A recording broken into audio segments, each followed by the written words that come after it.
मलिक का तंज, मोदी को दिल्ली ने खराब कर दिया। सीएम के सलाहकार रामकेश को जेईएन ने दी गालियां। पीएम आवास योजना में फर्जीवाड़ा। 10 से ज्यादा जिलों में फसलों पर मौसम की मार। कंप्यूटर अनुदेशक के 10,157 पदों पर आवेदन की लास्ट डेट। मेघालय के राज्यपाल सत्यपाल मलिक ने एक बार फिर किसान आंदोलन को लेकर पीएम मोदी पर निशाना साधा है। उन्होंने कहा कि इतने किसानों की मौत हो गई, इसके बाद भी कोई शोक संदेश नहीं आया है। हम मांग लेते हैं तो भिखमंगा समझ लेते हैं। ये सरकार हमारी नहीं है। मोदी गुजरात में थे तब मैक्सिमम सपोर्ट प्राइस पर चिट्ठी लिखी थी। अब दिल्ली ने उनको खराब कर दिया। दिल्ली जगह ही ऐसी है। दिल्ली जाने के बाद वह बदल गए। एमएसपी की बातें भूल गए। मैं गवर्नरशिप का पीरियड खत्म होने के बाद पूरे देश में घूमूंगा, किसानों को एकत्रित करूंगा ताकि आगे हम मांगने वाले नहीं देने वाले बने। हम मांगते हैं तो ये हमें भिखमंगा समझते हैं। सीएम सलाहकार विधायक रामकेश मीणा को जूनियर इंजीनियर ने फोन पर गालियां दी। जेईएन ने सीएम सलाहकार को कहा, तू नेता 5 साल का है, मैं अधिकारी 60 साल का हूँ, तुम मेरा बाल भी बांका नहीं कर सकते।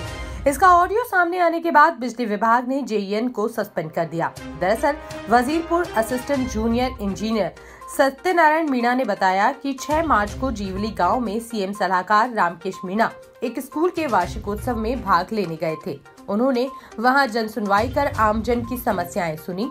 जनसुनवाई में ग्रामीणों ने बताया कि वजीरपुर जेईएन भागचंद मीणा अभद्रता करता है, उस पर कार्रवाई होनी चाहिए, जिस पर विधायक ने आमजन को कार्रवाई का आश्वासन दिया था। जेईएन भागचंद को इसकी जानकारी मिली तो उसने 7 मार्च को विधायक को फोन किया। बातचीत में जेईएन ने जन सुनवाई का हवाला देते हुए उसके खिलाफ कार्रवाई के बारे में विधायक से पूछा। जेईएन ने बातचीत के दौरान सीएम सलाहकार को गालियां दी। बातचीत का ये ऑडियो 2 दिन से वायरल हो रहा है। 4 साल पहले एक महिला के नाम से खुले पीएम आवास योजना में फर्जीवाड़े का मामला सामने आया है। महिला ने बेडसा सरपंच, तत्कालीन सचिव, जोंथरी बीडीओ समेत 5 लोगों के खिलाफ फर्जीवाड़ा कर रुपए ऐंठने का केस दर्ज करवाया है। पुलिस ने मामले की जांच शुरू कर दी है। डूंगरपुर के 84 थानाधिकारी भीमजी ने बताया कि बेड़सा निवासी सविता पुत्र हरिशंकर हंगात ने केस दर्ज करवाया है। महिला ने बताया कि साल 2017 और 18 में उसने पीएम आवास योजना के लिए आवेदन भरा। इसके बाद सरपंच सचिव से कई बार बात की, लेकिन सचिव आजकल कहकर टालता रहा। 2019 में उसके पीएम आवास स्वीकृत हो गया। बेड़सा सरपंच रेखा रोत, उसके पति प्रभुलाल रोत, तत्कालीन सचिव बीडीओ झोंतरी ने मिलकर फर्जीवाड़ा किया। राजस्थान में मंगलवार शाम बारिश और ओलेबारी में किसानों का बड़ा नुकसान हुआ है। अनुमान के मुताबिक 10 से ज्यादा जिलों में फसलें खराब हो गयीं। फागुन का महीना शुरू होने के साथ प्रदेश में मौसम में बदलाव शुरू हो जाता है। फरवरी मार्च में होने वाली आंधी, बारिश और ओलावृष्टि से मौसम में उतार चढ़ाव बना रहता है। इससे सबसे ज्यादा प्रभावित होते हैं किसान। मौसम की ऐसी ही मार से 2 सालों में 200 करोड़ रुपए से ज्यादा की फसलें खराब हो चुकी हैं। सरकारी नौकरी की तैयारी कर रहे युवाओं के लिए अच्छी खबर है। राजस्थान कर्मचारी चयन बोर्ड ने कंप्यूटर अनुदेशक के 10,157 पदों पर बम्पर भर्ती निकाली है। इसके तहत बेसिक कंप्यूटर अनुदेशक के 9,862 और वरिष्ठ कंप्यूटर अनुदेशक के 295 पदों पर भर्ती की जाएगी। इसके लिए 18 से 40 साल की उम्र तक के अभ्यर्थी आज रात 12 बजे तक ऑनलाइन आवेदन कर सकते हैं। अभ्यर्थियों का सिलेक्शन जून में होने वाले रिटन टेस्ट के आधार पर किया जाएगा। देश में 2016 में शुरू हुआ था स्मार्ट सिटी मिशन। 1000 करोड़ का बजट, लेकिन इसके मूल कार्य पीछे छूट गए हैं और अब बजट नेताओं की सिफारिश पर मंदिर मस्जिद के नए कार्यों व राजभवन विधानसभा में खपाया जा रहा है। यानी पैसे नेताओं की मनमानी पर खर्च हो रहे हैं। अब स्मार्ट सिटी मिशन 2 साल के लिए जून 2023 तक एक्सटेंशन पर है।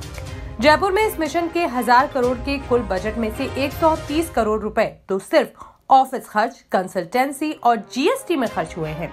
अब जो 870 करोड़ रुपए बचे हैं, उससे 5 साल में 254 करोड़ के 34 काम ही पूरे हुए हैं, जबकि शहर के कुल 126 कार्य प्लान किए गए हैं। यानी 376 करोड़ के 65 काम अब भी अधूरे हैं।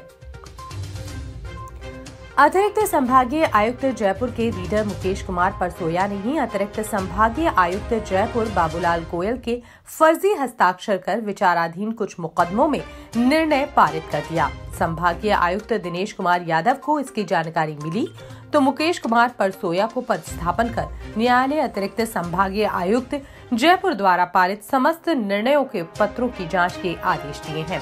इसके लिए जांच कमेटी बनाई है जिसमें मंजू माथुर सहायक राजस्व लेखाधिकारी, राजेंद्र कुमार गुप्ता अतिरिक्त प्रशासनिक अधिकारी, प्रमोद कुमार शर्मा भू अभिलेख निरीक्षक, दामोदर प्रसाद शर्मा वरिष्ठ सहायक, डैनियल विलियम वरिष्ठ सहायक को नियुक्त किया है। वे 11 मार्च तक पत्रों की जांच कर रिपोर्ट संभागीय आयुक्त दिनेश कुमार यादव को सौंपेंगे। भाजपा की राष्ट्रीय उपाध्यक्ष व पूर्व मुख्यमंत्री वसुंधरा राजे के जन्मदिन के बहाने हुए शक्ति प्रदर्शन में फिर भाजपा की गुटबाजी सामने आ गई। इस कार्यक्रम में संगठन यही रह गया और नेता चले गए। महिला दिवस व राजे के जन्मदिन पर केशवरायपाटन में हुए कार्यक्रमों में 5 भाजपा विधायक समेत पूर्व मंत्री सहित भाजपा जिला संगठन के कई पदाधिकारी वहां पहुंचे। खास बात है कि भाजपा जिला अध्यक्ष लादूलाल तेली सहित संगठन के कुछ कार्यकर्ताओं ने इस बार भी दूरी बनाई और वे कार्यक्रम में नहीं पहुंचे। जोधपुर के ओसिया से कांग्रेस विधायक और पूर्व मंत्री महिपाल मदेरणा की बेटी दिव्या मदेरणा ने मंगलवार को विधानसभा में अपनी ही सरकार के मंत्री को घेरा। पानी से जुड़ी अनुदान मांगों पर बहस के दौरान जलदाय मंत्री महेश जोशी पर निशाना साधा। दिव्या ने कहा, मुझे दुख के साथ कहना पड़ रहा है कि जलदाय मंत्री केवल रबर स्टैंप है। प्रमुख सचिव विभाग चला रहा है। मंत्री जी को क्या कहें, शहर से आते हैं, गांव के व्यक्ति की समस्या महसूस करना तो दूर, समस्या समझते भी हैं या नहीं, इस पर भी सवाल है। मैं रेगिस्तान से आती हूँ, आप रेगिस्तान की समस्या जानते भी हैं क्या? जलदाय विभाग का प्रमुख सचिव महकमा चला रहा है। सदर थाना क्षेत्र के दुबरा गांव के मोड़ के पास मंगलवार शाम को आलू खुदाई कर लौट रहे मजदूरों से भरी ट्रैक्टर ट्रॉली अनियंत्रित होकर पलट गई। दुर्घटना में 5 महिलाओं समेत आधा दर्जन घायल हो गए। सभी घायलों को जिला अस्पताल के इमरजेंसी में भर्ती कराया है। सदर थाना पुलिस ने बताया कि मनिया थाना क्षेत्र के विपरपुर गांव निवासी 1 दर्जन से अधिक महिला पुरुष मजदूर गांव दुबरा में आलू फसल की खुदाई करने आए थे। मंगलवार देर शाम सभी मजदूर ट्रैक्टर ट्रॉली में सवार होकर घर के लिए रवाना हुए थे, लेकिन गांव से निकलते ही मोड़ पर ट्रैक्टर ट्रॉली अनियंत्रित होकर पलट गई।